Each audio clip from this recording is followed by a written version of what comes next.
Alors les shiur, il est les Nishmat, Allegrin, Simcha, Bat Maïsa. Et Nishmata Began Eden, Bezrat Hashem. Alors continue mes amis, c'est Yves Omer Ashla. Kadosh yeh, ki lo alechem lado yichyeh. Tzarich Adam להתקדש על שולחנו בסעודתו. Un homme. Un homme. Amen. Tzarich Adam להתקדש על שולחנו בסעודתו. Donc une personne doit se sanctifier sur sa table pendant qu'il mange. Amou Chazal dans Yebamot Kaf Amoud Aleph. Kedoshim Tiyu. Écrit en parachat Kedoshim, tu te rappelles? Kedoshim Tiyu. C'est quoi Kedoshim Tiyu? Akadosh Baruch Hu nous demande d'être saint. Saint dans la Torah, c'est encore une fois distingué, différent, nivdal. C'est comme ça qu'il est écrit. Et la Gemara dit Kadesh Atzmecha Bemutar Lecha. Sanctifie-toi par ce qui t'est permis. Alken, c'est pour ça. Loye Gargeran ou Blaan. Quoi? Faut pas être un glouton. Le type il mange, il prend même pas le temps de mâcher. Même pas le temps, tu sais le Quand tu manges, finis ta bouchée, tu en mets une autre dans la bouche. Non, le type n'a pas fini, il mange encore. D'ailleurs, quand on est parents, on éduque nos enfants comme ça. Finis ta bouchée avant de manger, mange doucement, fais pas le goinfre. Tu lui tapes la main parce qu'il en prend 5 trucs en même temps. Il prend 14 gâteaux alors qu'il y en a 15. Ça s'appelle Gargeran. C'est Balaan, il est bolard, il est comme un exemple de la Torah, quelqu'un qui était comme ça. On n'a pas dire les noms. On n'a pas de la shonara. On n'a pas balancé. Ils savent. Quand il a mangé le plat d'Adashim, bien tourné, il a ouvert la bouche comme un ogre. On peut ressembler à ça. La façon dont tu te comportes à table, pas comme un type qui a jamais mangé, qui a jamais, d'accord, un glouton. Vous les avez générables. Et là, bien au contraire, Keochel lifne melech hakavod. Tu es à la table d'Hachem. Akadosh Brou, normalement, il est à ta table. Donc mange doucement, avec classe. C'est quand les Anglais ils font leur truc là, les couverts de machin, les machins.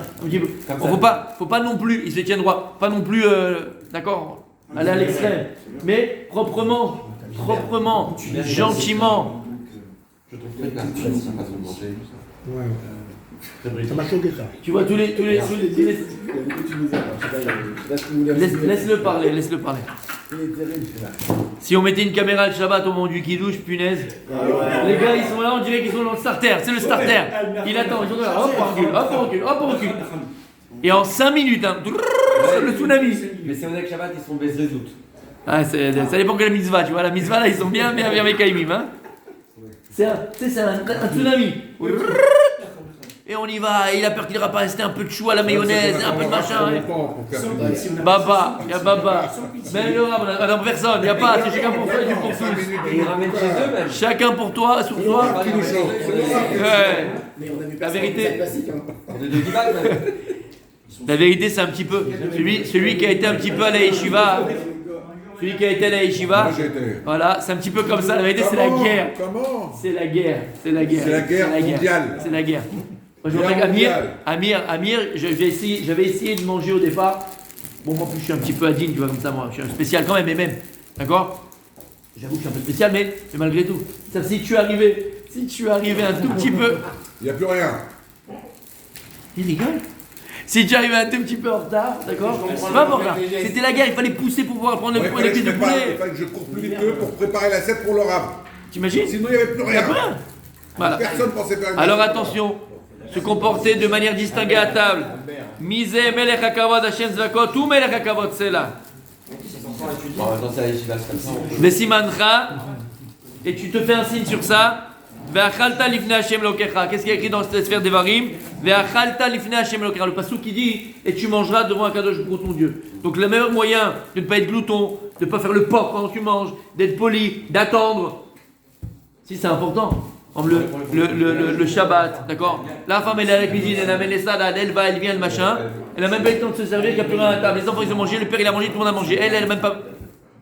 Attends, elle s'est fatiguée pour toi. Elle t'a fait les belles salades. Elle t'a fait ce que tu aimes. Elle a fait ce que nous on aime. Et tu l'attends pas pour manger ta femme. C'est mal élevé. Qu'on est d'accord. Faut attendre la maîtresse de maison. Vedai. Bémet. À part si elle est là, elle te dit non, allez-y, allez-y, c'est bon, on va me faire un plat, machin. Si elle donne la permission. Non, moi je dirais, faut pas aller non plus à l'extrême. Si elle permet de le faire dérouler, on lui fait un plat. Si elle permet. Mais si, comme ça, tu viens et tu manges et elle est pas là et il reste plus. C'est honteux. Elle s'est fatiguée, elle a fait une belle table de Shabbat avec les petits oiseaux qui sont là, les petits machins, les petits couverts, elle a décoré. Ça, t'es là, tu vas comme un caterpillar. Pas, boum, tu manges tout, en bulldozer. C'est pas beau. Et en plus, on parle de la table, Igal. On parle de la table. On a fait ce cours, les Ishmat, la grand-mère de Igal. Et hier, j'ai pu en parler un petit peu. Et on a eu le mérite de la connaître. C'est les grand-mères de génération d'avant. Mehmet, celui qui a eu le plaisir et l'honneur de connaître la mamie d'Igal, on appelait mamie Guiguit, Mehmet, il y avait des tables de roi. Son plaisir, c'était de préparer pour les. Bon, un peu comme ça, sa mère aussi, à Igal. Hein. Mais préparer des tables pour les autres, c'était que ça, préparer des tables et des tables et des tables. Et voir quelqu'un kiffer et manger. Mehmet. C'est impressionnant. C'est impressionnant. T'as l'impression que quand elle te voyait manger, on dirait que c'est elle qui mangeait. Pourquoi il a mangé le Quand tu mangeais, elle avait les yeux qui brillaient. Comment c'était mon fils? Est-ce que c'est avec qui mange pas? Quoi? Et j'ai raconté cette anecdote 1000 fois, mais comme c'est aujourd'hui la ascarade de sa grand-mère, je raconterai juste cette petite anecdote. Quand on voit la grandeur de ces femmes-là, Bémet. Et elle faisait les cures à Aix-les-Bains, sa grand-mère. Elle faisait les cures à Aix-les-Bains, sa grand-mère. Et moi, j'étais à Yeshiva à l'époque. Et on était très très proches, comme une grand-mère, ma vache comme une grand-mère. Et je me rappelle, bon, il y avait une histoire, mais une petite histoire. Il y avait la finale de PSG Barcelone. Oh, ça n'a jamais existé. Ça n'a jamais existé. La demi-finale. Il y a une demi-finale. Ah ouais. PSG Barcelone en 94, 96. Hein? Il y a une demi-finale. Hein? Et elle a duré le football. Ouais. Il y a un Barcelone à Paris. Je me rappelle même le maillot du Barça à l'époque, il était vert avec des traits là comme ça, un peu bizarre. Hein? Il n'y avait pas Ronaldo, non. Je pense que le plus important, c'est la grand-mère. Il y avait que match. Voilà, elle n'est pas pour le football. Bref, et moi j'étais un fou de foot, donc j'avais demandé au Rosh Yeshiva, le Rav Yitzhak, je lui ai dit qu'il y a la grand-mère de mon cousin qui est là, c'est comme ma grand-mère et tout, je ne vais pas mentir, pas que c'est ma grand-mère. C'est comme ma grand-mère, elle est là, et ça lui ferait plaisir que je vienne la voir ce soir et tout. Moi j'ai fait ça pour le match. Et machin et tout. Et il y avait avec moi Igal, il dit lui que t'es mon cousin Germain de chez Vincent, parce que c'est mon beau-frère et tout. Et moi aussi je la connais. Moi je l'ai embarqué avec moi. J'ai dit mais il y a aussi Zetlaoui et tout. On est partis tous les deux là-bas. Et je lui avais demandé, parce que Shabbat avant j'étais là-bas, je lui ai demandé est-ce que je peux venir pour le match. Elle m'a dit bien sûr, elle était avec ils étaient plusieurs grand-mères comme ça ensemble. Ils étaient dans la chambre, on est arrivé pour le match. Mehmet, quoi? Pas du tout. C'était déjà les sièges, les sièges d'hôtel là comme ça. Les sièges étaient déjà prêts. Les sièges prêts. Il y avait sa copine, comment elle s'appelait sa copine? Mamie, Tata Huguette. D'accord, les deux. On était les deux devant le machin. Et tous les 5 minutes, hein, montre en main, tous les 5 minutes, il y avait une petite pomme qui était coupée, mais épluchée, une petite pomme coupée, un petit limonada, un petit croquant, un petit machin. Tous les 5 minutes, elle voulait encore. Et l'autre, elle parlait 3 fois. Tu les déranges, laisse-les voir le match comme il vaut. C'est les grand-mères, voilà, c'était quoi? Tu vois? Au petit soin. Et ça, c'est les grand-mères de l'époque. Et pour elle, je parle encore du repas. C'était le repas de famille. Ouais, c'était. Ça, mais c'était voilà, d'une autre génération, c'est autre chose, c'était unique. Les mêmes grand-mères. Ouais. Elles sont bien parce qu'elles éduquent. Quand elles s'installent, les grand-mères, ça sera du miel, évidemment. Bah, tu sais ce que j'aime, moi, cher mesdames, c'est l'optimisme qu'il a. Mais tu sais, il y a une différence entre. Il y a une différence entre l'optimisme et le rêve. Là, t'es dans le rêve, ça dit. Mais bon, comme dirait, comment elle s'appelle? C'est pas Sheila, l'autre là. Pas Sheila, comment elle s'appelait là? Laissez-nous rêver. Non, laissez-nous rêver. Ah, ben Sébastien. Hein? Dalida. Comme dirait Dalida, laissez-nous rêver, donc je te laisse rêver mon sadique, c'est pas grave. En tout cas, d'accord? Bémet, chez nos grands-mères, et en particulier chez la grand-mère d'Igal, c'était ça, c'était les tables extraordinaires. Et tout était autour de la table, autour du manger, mais toujours avec respect, toujours beau, toujours bon, toujours bien. Et c'est ce qu'il dit, c'est le Rav Bémet, fais attention comment on mange. Il dit, Rotzel omar shetarshov beshat achilatra shata ochel lifnei Elokim veshe'en mechitza mavseket benecha ben yitbarach. Lorsque tu es en train de manger, sache que tu es en train de manger à la table d'Hachem. Tu es devant un Kadosh Baruch Hu, tu es devant Hachem, tu es devant le Ribono Shel Olam, maître du monde. Et il n'y a rien à ce moment-là qui te sépare du maître du monde. Puisqu'on a dit que la table, c'est quoi aujourd'hui? C'est le misbéach. T'es comme si t'étais à l'hôtel. Enfin, à l'hôtel, t'es pas à l'hôtel, t'es devant l'hôtel. L'hôtel, c'est le misbéach. Ou bevadaï marshava. Attention, hein. Ou bevadaï marshava kazo mivia adam lidik dusha vetara. Regarde-moi ça. Rien que la conscience que tu vas avoir qu'à table, la table, il y a une doucha particulière, il y a Kadosh qui s'y trouve. Alors, ça va t'amener cela. Ce comportement-là que tu vas avoir à table, il va t'amener mettre une doucha, une tara dans le cœur.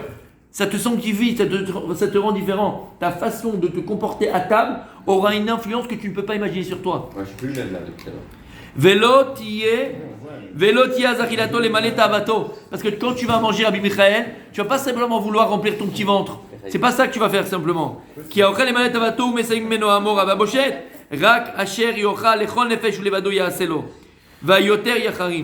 D'accord? Donc tu vas manger Bémet pour tu es en bonne santé, pour kiffer, tu vas kiffer aussi. Et tout ça, tu le rapproches de Dieu, tu le ramènes à Dieu, tu es avec Akadosh Baruch Hu.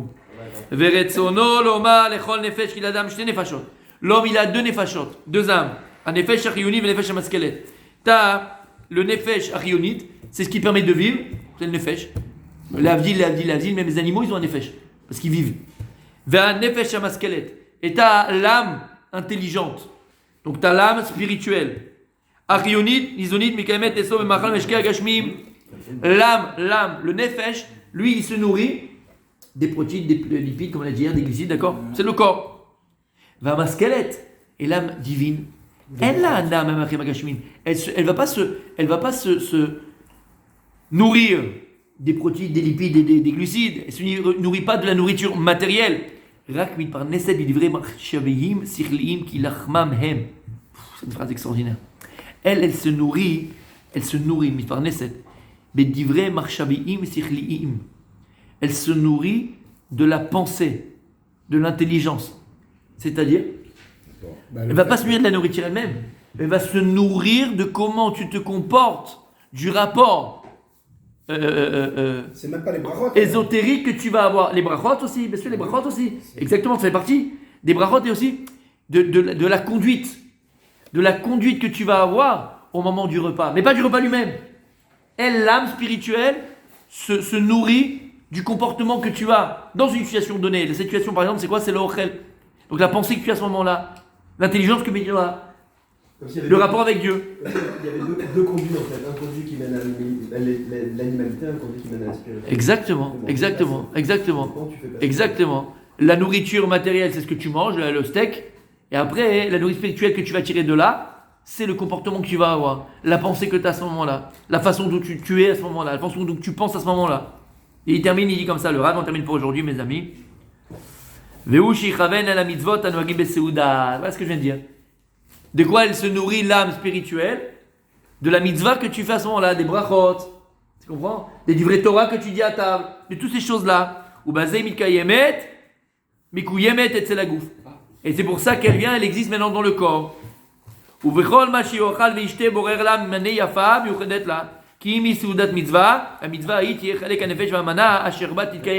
Plus encore si tu vas assister à une Seudat Mitzvah. Par exemple, c'est une Mitzvah, tu vas aller à une Brit Mila.